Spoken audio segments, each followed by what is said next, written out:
Hello viewers, welcome to Ranu's lifestyle. আমার চ্যানেলে সবাইকে স্বাগত জানাই। আজ আমি অত্যন্ত পুরনো এবং সাবেকি একটা রেসিপি আপনাদের সাথে শেয়ার করব। সেটা হলো মাছের মাথার ঘন্ট। এই মাছের মাথা ঘন্ট এটা কিন্তু গরম ভাতের সাথে খেতে কিন্তু দারুণ লাগে। খুবই সাধারণ এবং সহজ উপকরণ, ঘরোয়া মশলা দিয়েই এটা সুন্দরভাবে বানিয়ে নেওয়া যায়। তো দেখা যাক কি কি আমি এখানে নিয়েছি। এখানে আমি রুই মাছের মাথা নিয়ে নিয়েছি। রুই মাছের মাথা আমি বেশ কয়েকটা নিয়ে নিয়েছি। আর নিয়েছি সরু করে কাটা বেগুন, চৌকো করে কাটা খোসাওয়ালা কুমড়ো। তো এখানে পাকা কুমড়ো কিন্তু আমি খোসা সমেতই নিয়েছি। সরু সরু করে কেটে রাখা আলু, আর নিয়েছি সরু সরু করে কোচানো পেঁয়াজ।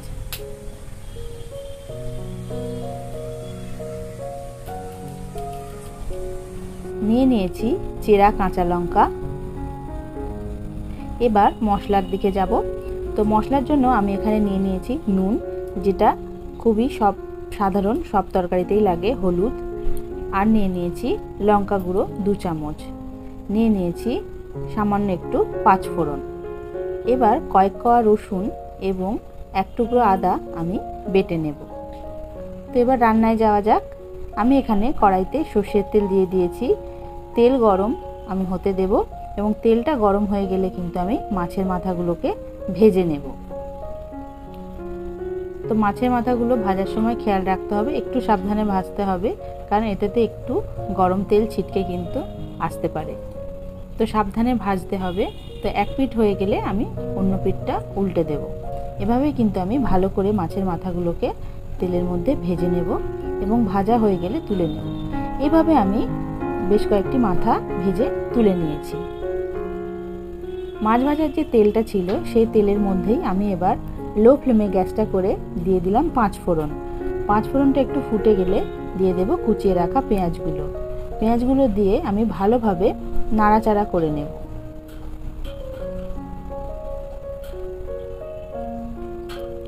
খুবই হালকা হাতে নাড়াচাড়া করে নেব। পেঁয়াজগুলো একটু নরম হয়ে এলে আমি এতে লঙ্কা কুচিটা দিয়ে দেব। লঙ্কা কুচিটা দিয়েও আমি ভালোভাবে নাড়াচাড়া করে নেব। পেঁয়াজ লঙ্কা ভাজা ভাজা হয়ে গেলে আমি এতে সরু সরু করে কেটে রাখা আলুগুলো দিয়ে দেব। আলুগুলো দিয়ে আমি ভালোভাবে নাড়াচাড়া করে আলু পেঁয়াজ লঙ্কা ভেজে নেব। একটু সামান্য ভাজার সময় দেব। হয়ে এলে আমি এতে কুমড়োগুলো দিয়ে দেব। তো কুমড়োগুলো দিয়েও আমি ভালোভাবে নাড়াচাড়া করে নেব। সামান্য একটু নাড়াচাড়া করে নিয়ে আমি সরু সরু করে কেটে রাখা বেগুনগুলোও দিয়ে দেব এবং সমস্ত সবজিগুলো আমি ভাজতে থাকব।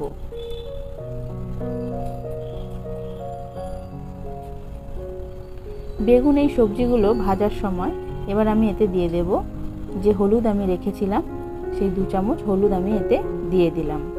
দিয়ে সবজির সাথে হলুদটাকে ভালোভাবে মিশিয়ে নিলাম। দিয়ে দিলাম লঙ্কা গুঁড়ো 2 চামচ। আবারও আমি সবজির সাথে ভালোভাবে মিশিয়ে নেব। আদা রসুন বাটা আমি এতে দিয়ে দিলাম। দিয়ে এবার ভালো করে মশলা এবং সবজি কষাতে থাকবো।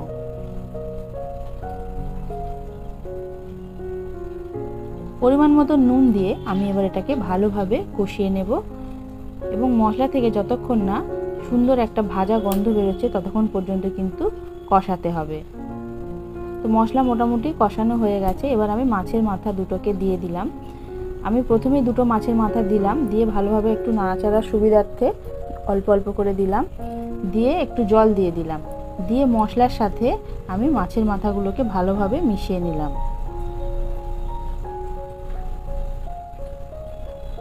এবার আমি বাকি যে 2টো মাছের মাথা ছিল সেই দুটো দিয়ে দেব। দিয়ে আমি ভালোভাবে নাড়াচাড়া করে নিয়ে আমি এটাকে ঢাকা দেব প্রায় 5 মিনিটের জন্য লো ফ্লেমে। তো প্রায় 5 মিনিট হয়ে গেছে, তরকারিটা প্রায় ফুটে এসছে। তো ভালোই ফুটছে।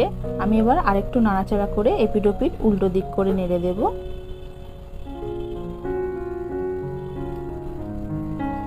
এবং 1-2টো মাছের মাথা আমি ভেঙে দেব এখনই। ভাঙলেই তবে কিন্তু এই মাথার ঘন্টটা হবে, তাই জন্য কিন্তু মাছের মাথাগুলোকে আমি ভেঙে দিচ্ছি।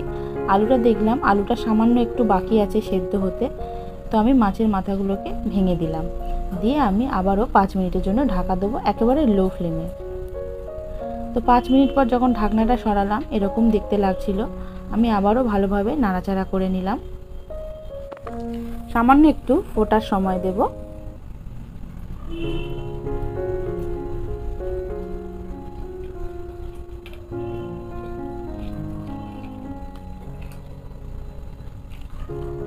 ফুটে উঠলে আমি এখানে দিয়ে দেব সামান্য একটু চিনি। এখানে আমি 1 টিস্পুন মতন চিনি দিয়েছি। চিনিটা ভালোভাবে তরকারির সাথে মিশিয়ে নেব যাতে চিনিটা ভালোভাবে গলে। এবার একটু ফুটিয়ে নেব যাতে চিনিটা সুন্দরভাবে গলে যায়। ওপর থেকে আমি ছড়িয়ে দেব গুঁড়ো গরম মশলা। তো গরম মশলার সেন্টটা কিন্তু খুব সুন্দর আসে এই তরকারিটার মধ্যে।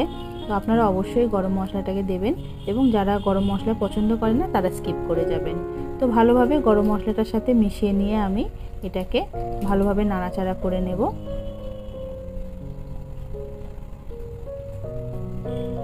এবং প্রায় 10 মিনিট মতন আমি এটাকে স্ট্যান্ডিং টাইমে রেখে দেব, একদম গ্যাস অফ করে। তো বন্ধুরা, রেডি হয়ে গেল মাছের মাথার ঘন্ট। তো এই রেসিপিটা খুবই ইজি। তো আমার এই রেসিপিটা যদি তোমাদের ভালো লেগে থাকে অবশ্যই আমার চ্যানেলটিকে সাবস্ক্রাইব করে আমার পাশে থাকবে। তাহলে আজ আসি, আবার দেখা হবে নতুন কোনো রেসিপির সাথে। নমস্কার।